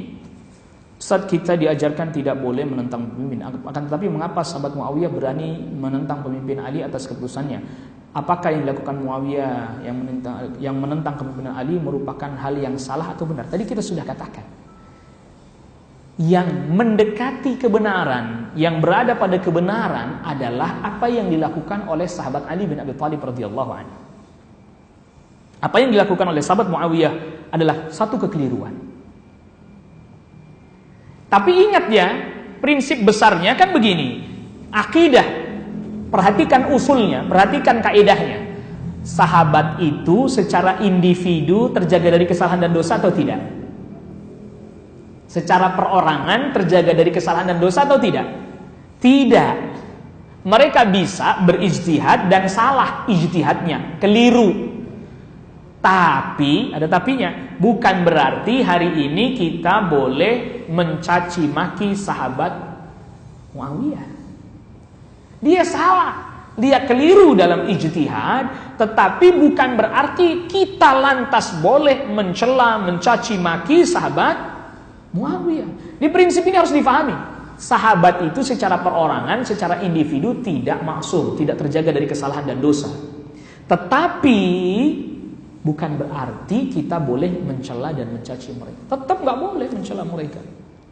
Ya, tidak diperkenankan kita mencela mereka, tidak diperkenankan kita mencaci mereka. Sebagaimana para ulama. Ulama ijtihad. Mungkin benar, mungkin salah kan? Sebagaimana Rasulullah SAW sabdakan, "Idza ijtahada al-hakim fa asaba, idza hakama al-hakim fajtahada fa asaba falahu ajrani wa idza akhta'a falahu ajrun wahid." Seorang hakim apabila dia hendak memutuskan satu keputusan hukum, dia berijtihad. Kalau benar 2 pahalanya, kalau salah 1 pahalanya, dan diampuni dosa dan kesalahannya. Maka tadi kita katakan Muawiyah bin Abi Sufyan wallahu alam keliru. Tetapi bukan berarti kita boleh lantas mencela Muawiyah bin Abi Sufyan. Muawiyah bin Abi Sufyan dengan ijtihadnya, dan kita tidak boleh mengikuti kekeliruannya. Tapi juga tentu sekali lagi, tidak lantas kemudian kita boleh serta-merta mencela dan mencacinya. Wallahu a'lam. Ustaz, Utsman bin Affan termasuk 10 orang yang dijamin masuk surga. Namun mengapa kematiannya sangat tragis hingga pemberontak melarang untuk dikuburkan jasadnya hingga jasadnya diseret? Bukankah orang-orang yang dihinakan oleh Allah di akhir hayatnya? Apa penjelasannya begini? Masalah dihinakan di akhir hayatnya ini kan pertanyaannya begini. Perbuatan yang semisal seperti ini, apakah kemudian itu berarti serta-merta menghinakan sahabat Utsman bin Affan radhiyallahu anhu? Itu kan kesan kita karena kita dengarnya diseret dan seterusnya. Kesannya dihinakan.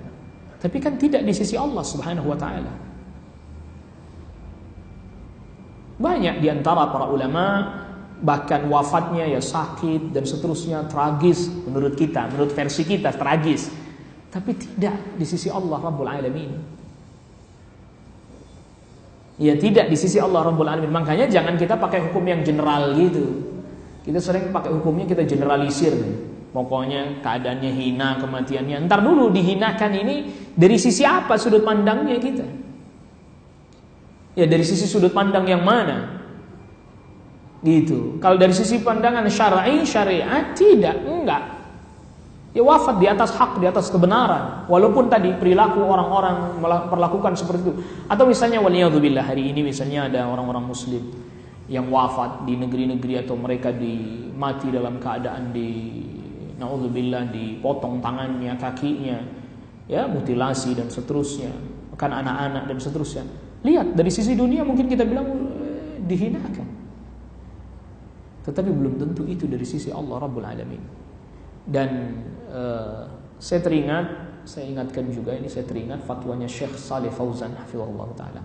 Kita enggak diperkenankan menayangkan foto ataupun video yang isinya kaum muslimin dibantai, dimutilasi dan seterusnya, enggak boleh. Kenapa? Karena itu akan berdampak dampaknya dua. Yang pertama menjadi pengecut, orang yang lihatnya jadi ciut nyalinya. Yang kedua jadi memendam dendam yang begitu dalam.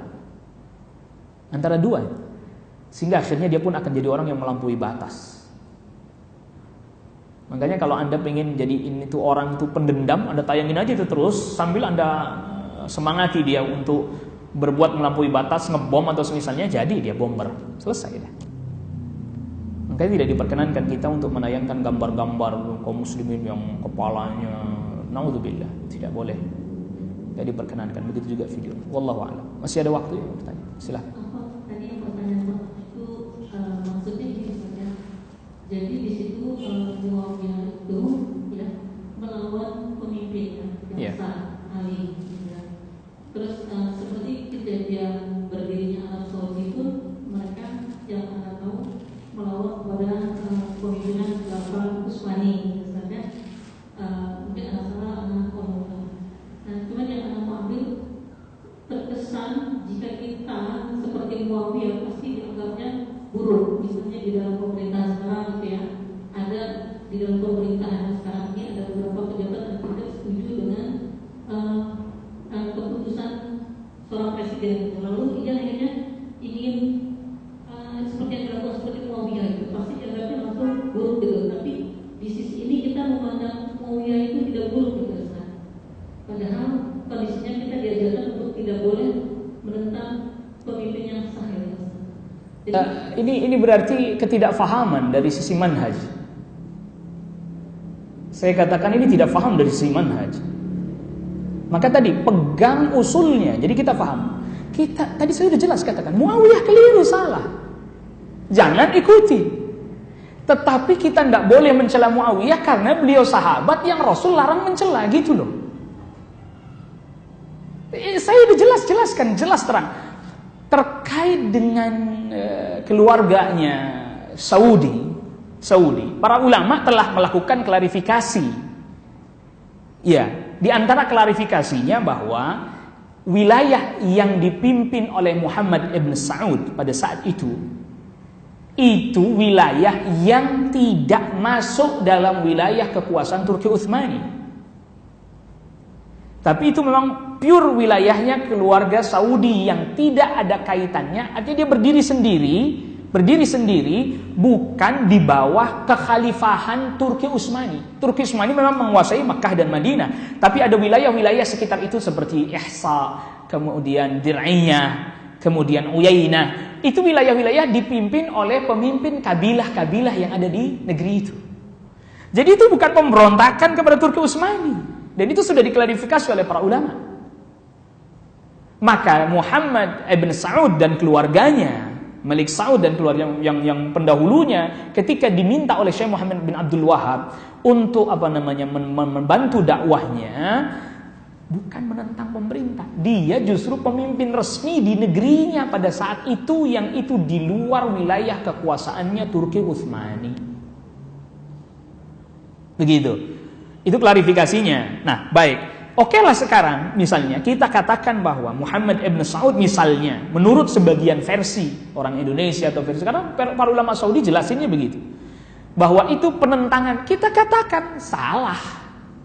Kita nggak boleh ngikutin itu.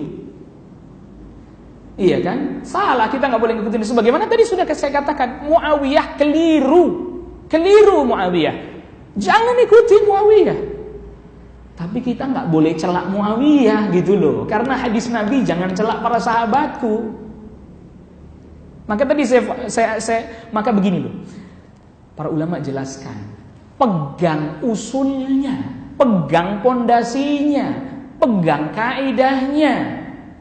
Makanya Anda bingung terus, Anda nggak pernah pegang kaidahnya. Nggak pernah saya bilang Muawiyah boleh, nggak pernah kan, sepanjang tadi saya nggak katakan itu tidak boleh. Tapi jangan celah karena ada larangan lagi. Sama kemudian sekarang begini, aplikasinya pada zaman ini, pemerintah kebijakannya keliru, kebijakannya salah. Saya nggak katakan udah anggap baik aja, enggak. Saya nggak bilang begitu. Anda mampu nggak kasih nasihat kepada pemerintah dengan cara yang baik?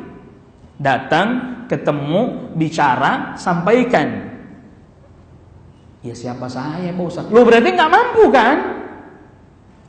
Iya. Kalau toh saya ngomong ntar takut malah nanti saya mengalami keadaan yang buruk. Anda nggak mampu berarti kalau begitu. Berarti kalau nggak mampu gimana? Ya sudah, Anda jangan melakukan gerakan-gerakan yang kemudian memperburuk keadaan. Saya perlu beritahukan kepada yang hadir di sini, bab tentang interaksi kaum muslimin dengan pemerintah ini termasuk bab sulit, rumit, banyak orang yang salah paham. Babnya akidah loh ya. Ini bukan bab fikih ya. Babnya akidah. Banyak orang yang salah paham. Maka oleh karena itu sampai Syekh Abdus Salam Barjas menulis kitab khusus terkait dengan hal ini, Muamalat al-Hukam fi Dhaw'il Kitab wa Sunnah. Bagaimana berinteraksi dengan para pemimpin sesuai dengan tuntunan Al-Quran, Sunnah, dan juga pengamalannya para sahabat. Ada lagi yang bilang begini, Ustaz, tapi ada kami dapati sebagian riwayat dari salaf mereka menentang pemimpin mereka. Kita jawab, betul ada. Jawaban yang pertama adalah mereka kan tidak maksum. Bisa benar, bisa salah. Yang menjadi dalil tetap Al-Quran dan Sunnah. Yang kedua, yang melakukan hal itu kebanyakan salaf atau sebagian kecil. Sebagian kecil, bukan jumhur, bukan kebanyakan. Yang ketiga ini, setelah itu mereka nyesal. Aisyah radhiyallahu anha dianterin pulang ke Mekah, nangis. Kesalahan beliau ikut keluar, padahal tadi di tengah-tengahnya terjadi perperangan, itu keluar. Aisyah radhiyallahu anha sepanjang hidupnya menyesali hal itu, nangis gak berhenti-henti. Anda boleh cek dalam biografinya Aisyah radhiyallahu anha. Nangis gak berhenti-berhenti menyesali kejadian itu. Makanya itu tadi saya bilang, ini kesalahan dalam memahami manhaj. Iya. Makanya kemarin ada daurah juga bersama dengan para masyayikh di Malang dari Madinah. Walaupun saya tidak ikut hadir, tapi saya dapat informasi tentang poin-poin penting yang dijelaskan oleh para masyayikh, termasuk oleh Syekh Sulaiman Ar-Ruhaili. Di antaranya itu, Syekh Ibrahim Ar-Ruhaili, di antaranya itu, hendaknya kita kembali kepada para ulama yang kompeten dalam hal ini, fatwa-fatwa para ulama kibar, fatwa-fatwa para ulama senior terkait dengan masalah ini, termasuk Syekh bin Baz misalnya, Syekh Muhammad Shalih Al-Utsaimin, kemudian Syekh Albani, yang mereka fatwa mereka ada yang terekam juga tercatat dalam kitab-kitab fatwa dan seterusnya. Hati-hati, masalah berat. Makanya saya tidak berani nih melampaui ini masalah berat. Ini masalah berat. Walaupun ada sebagian para penuntut ilmu yang membicarakan hadis tentang walaupun dipukul punggungmu, diambil hartamu, sebagian ada yang melemahkan tambahan ini. Tetapi para ulama kibar, para ulama senior kalau memfatwakan bersabar. Kenapa? kaum muslimin hari ini dalam keadaan keterpurukan dari semua sisi, dari sisi akidah, dari sisi ibadah, dari sisi penegakan syariat, amar ma'ruf nahi munkar. Salah ambil jalan, salah langkah, bahaya. Makanya di antara nasihat para masyayikh juga, jangan mengedepankan semangat dan perasaan semata. Ini masalah berat, masalah bahaya. Maka tadi saya katakan, kita tetap katakan Muawiyah keliru, salah ijtihadnya. Tapi kok dianggap baik? Ya karena memang sahabat, kebaikannya jauh lebih banyak dibandingkan kekeliruannya. Sampai para ulama katakan begini. Mohon maaf, ini yang bilang Syekh Utsaimin. Saya hanya menukil saja. Syekh Utsaimin bilang, kaum muslimin jangan mengikuti manhajnya perempuan. Apa maksudnya manhaj perempuan? Suaminya baik sepanjang tahun, satu salah habis semua kebaikannya. Jangan ngikutin manhaj karena nila setitik maka rusaklah susu sabalanga. Muawiyah bin Abi Sufyan keliru pada saat itu, kebaikannya yang banyak nggak dilirik. Maka tadi kita katakan dalam hal tadi beliau tidak mengikuti atau tidak setuju atau tidak taat kepada Ali bin Abi Thalib, keliru. Tapi bukan berarti ini kebaikan yang banyak kita tutup mata dari itu. Ditambah lagi Rasulullah SAW telah sabdakan, jangan kalian caci maki para sahabatku tadi. Ini memang saya di awal-awal kalau baca kayak begini, sama ini syaitan bisikinnya, Muawiyah kok begini banget sih gitu. Sama. Makanya disitulah para ulama katakan nuntut ilmu, baca tetap butuh bimbingan guru. Kita baca sendiri mungkin faham, tetapi pemahaman kita seringkali dicampur adukan oleh syaitan. Muawiyah kok begini banget sih? Kenapa dia nggak taat? Dia kan cuma gubernur, ini kan khalifah, kok nggak mau taat sih? Lihat, campur adukan. Sehingga secara tidak sadar kita telah mengambil kesimpulan yang keliru lagi salah. Anda faham yang Anda baca, tapi kesimpulannya bermasalah. Hati-hati nih. Hati-hati, makanya kita tetap perlu dibimbing dalam menuntut ilmu dan seterusnya. Wallahu ta'ala a'la wa a'lam. Ini yang bisa kita bahas pada pertemuan kita kali ini. Wassallallahu ala nabiyyina Muhammadin wa alihi wa sahbihi wa sallam tasliman katsira. Subhanakallahumma bihamdik, asyhadu an la ilaha illa anta astaghfiruka wa atubu ilaik. Wassalamualaikum warahmatullahi wabarakatuh.